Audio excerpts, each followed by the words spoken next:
Hello and welcome to the video. I'm going to show you what I think is the single best way to study poker right now. Right here is GTO Wizard. I've told it to just keep firing spots at me where I've got between 20 and 50 big blinds and it's going to play through the whole hand. Here you can see hijack's opened, I'm in the cutoff, we've got 40 bigs, ace 2 off, that's an easy fold. And if you find a hand that you want to learn from, you can just click it on the side and pull it up. So I'm going to pull up one here. This is the button opens 2.2, the big blind calls, we get the 10-7-5 rainbow flop. And as the button, I decided to check back with jack 8 offsuit. The reason being I had the jack of clubs in my hand. I thought this was a bad suit on the board. I'd want to check sometimes. And as you can see here, jack 8 is a hand that can go either way, but specifically with jack 8, the club doesn't seem to actually make that much of a difference. The thing that interests me is I want to simplify my strategy. Instead of having this solver strategy of check 42%, use some 83%, some 55%, some overbet, some 33%, I just want to use one bet size because I think that keeps things nice and simple. So let's check the EV of the multi-size strategy. For the button, we have 3.82 in EV. Now let's use the AI solve to give it one bet size and see how that 3.82 changes. I'm just going to say the big blind can't lead because I don't expect this in game. And you can see the button's bet size is actually full pot. And when we look at the EV, it's actually gone up to 3.84 now that we've got rid of the big blind leads and forced it to just bet a pot size. So this seems like a good strategy. Let's go back to the jack 8. And does it now have a suit preference? Well, it seems that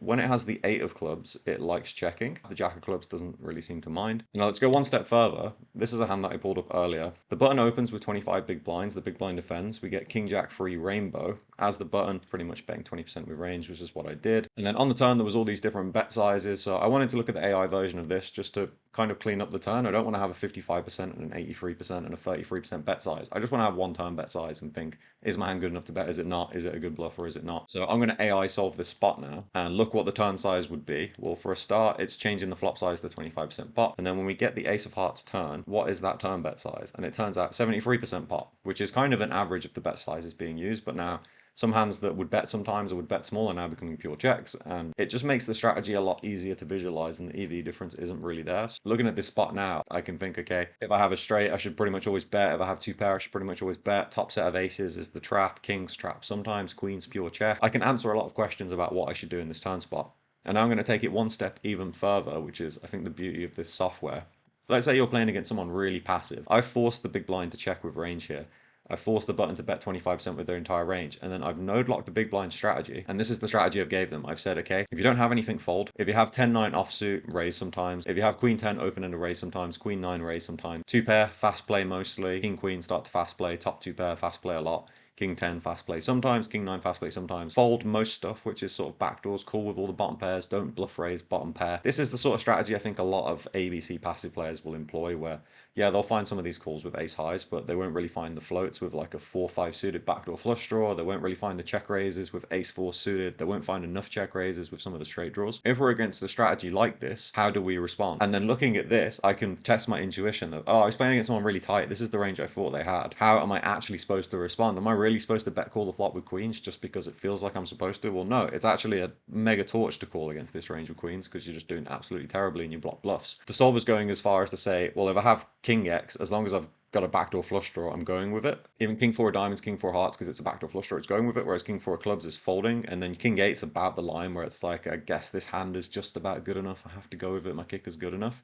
I don't block some of those bluffs. So let's look at just a few more examples. I'm just going to play some hands, see what happens. Fold 7-3 suited on the button. So this is the first hand. I'm going to play through it. It's the first time I've seen a spot like this. I don't know what the answer is going to be. King 8 suited on the button. Everyone's got 50 bigs. I imagine it's going to be mainly a call. And free bet is probably going to be an option sometimes. I would guess it's close to 30% free bet if I had to guess. It's actually only a 10% free bet, so I'm free betting this spot too much, at least in theory. But that's a big C bet out of position. This is a little bit surprising to me. I would expect mainly a check or a small C bet. I think our king 8 of hearts, which has 3 to a flush, 2 overs to the 4. If it was against the smaller bet, I know it would be a pure continue, but against this bigger size, I think we might actually start folding. King 9 of hearts would definitely be a pure call. Maybe it's mixing call and fold. I don't think it's quite good enough to raise. Let's see call, see what happens. 42.4% of the time. So already, now that I see that, I'm thinking, was the other 50% of my strategy there ever a raise, or is it just folding the rest of the time? So I'm going to check that. 9 of spades turn really doesn't do much for this hand. We don't have much showdown, but we don't have any equity, so I'm going to just put it in the check. And that was a mistake. I should start bluffing this hand. I thought we needed to be more equity driven on the turn, or at least have 2 overs to the 9, so the times that your opponent check calls a 9 that we have more equity, but I'm wrong. And opponent bets more on the river. Maybe this is a hand that can bluff raise the river sometimes, having that interaction with jack 8 and king jack. Pocket kings maybe is a trap that can take this line and will always call the river. river, I'm just going to fold. And now I'm going to pull this hand up to the side and just quickly go through it and just learn from my mistakes immediately. First of all, look at my opponent's strategy on the flop. Well, I was right that this bigger bet size of 55% doesn't happen very often. So we're playing against quite a condensed range already at this point. If you plug this into the AI solve, the one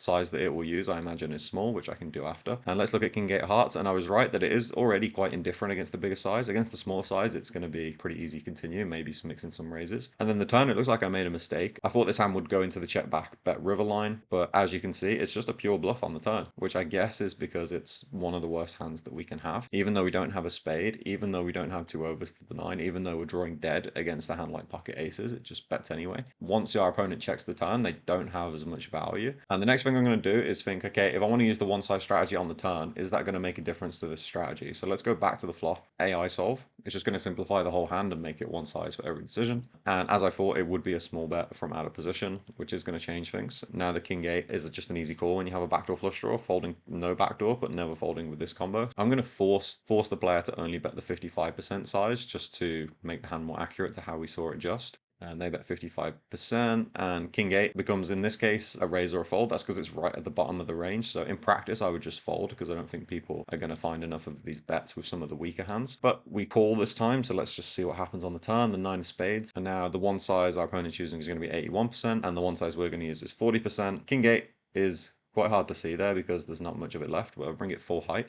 Can see it is very clearly a pure bluff. It needs to start bluffing to generate EV, it seems. The hearts and the diamond combos makes quite a lot more EV by betting. And 40% pot is pretty clean. As you can see, we're also betting a hand like pocket 7s here. We're also betting a lot of our pocket pairs. We're betting our turn 9s a lot. We're surprisingly not always betting queen X. And there's kind of some randomness like betting with ace 10. The king 10, king jack, these were the hands that came to mind for me. And the jack 10, like the straight draws that I can actually get there against some value. You can see they're betting quite a lot. These weaker hands just like to start bluffing already. So that's something I've learned immediately just from playing this one hand on the trainer, this king 8 of hearts. I thought my intuition was pretty good for the flop. On the turn, I wasn't bluffing enough. I was being too equity driven and I should be stabbing more of these hands. And to be honest, a hand like ace 10, I think I would have checked too much here too. Maybe I would have only bet with a spade, but the solve was betting every single combo of ace 10. Let's just have a quick look at the opponent response. And it's because there is this big chunk of folds, 42.5%, and we are getting folds from ace jack, we are getting folds from ace king. There's a lot of check raising going on here that I can't see happening in practice too. I think generally psychologically when people bet the flop and they don't continue on what's a semi-brick, they're probably a little bit too weak and they're probably not check raising enough. That could make the betting even better. It's a bit counterintuitive to bet a hand like ace 10 when it feels like you have some showdown against some ace highs and king highs and you're folding out worse hands and sometimes you get check raised. The fact you fold out ace jack, ace king, and even folding out hands that can bluff you on the river is still going to benefit us. And last thing I want to see is if we get a brick river, do we just pure bluff the king 8? Because we don't have spades, I suspect that we will. And it looks like, yeah, king 8 hearts, king 8 diamonds, pure bluff on the river. But there's a massive gain in EV between giving up the river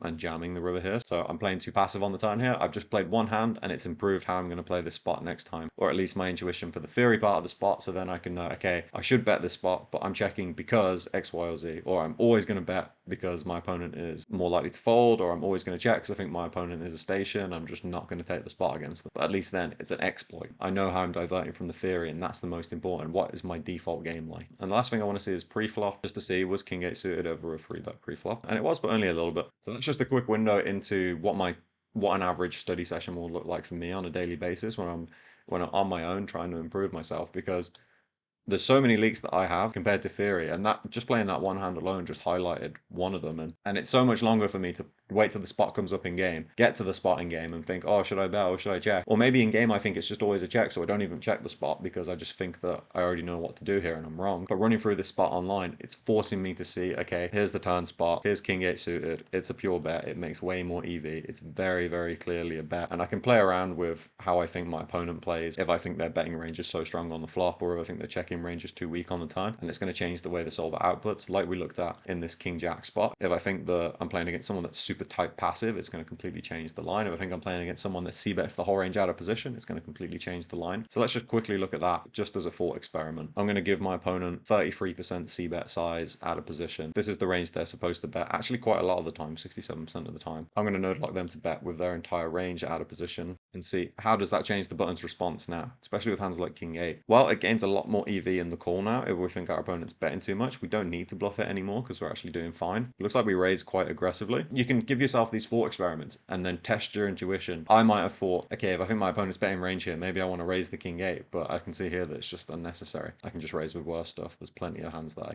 can raise with without needing to raise with the king 8. That's my job as a poker player. Ask myself these questions, refine my strategy over and over again, keep getting better in these spots until when I'm in this spotting game, I know exactly what I'm doing and why. Or if I don't, I come back here and I ask these questions again, and I just keep getting closer and closer to the perfect strategy and the perfect exploit strategy in game based on my assumptions about my opponent. That's just a little window into what I think the best way of studying is. If you want to get GTO Wizard, I've got a discount code in the description. I think it gets you 10% off for a new account. Sign up. It's the best way to study poker, in my opinion. All right, that's it for today. Let me know in the comments how you use GTO Wizard, how you set the drills up. You can play around with it. You can look at just in position, just out of position, just pre-flop, just post-flop. You can change this around however you want. I like getting loads of spots thrown at me as if I'm playing a tournament. You can actually look at ICM ranges in here too, but only for pre-flop. Anyway, I hope that helps, and thanks for watching.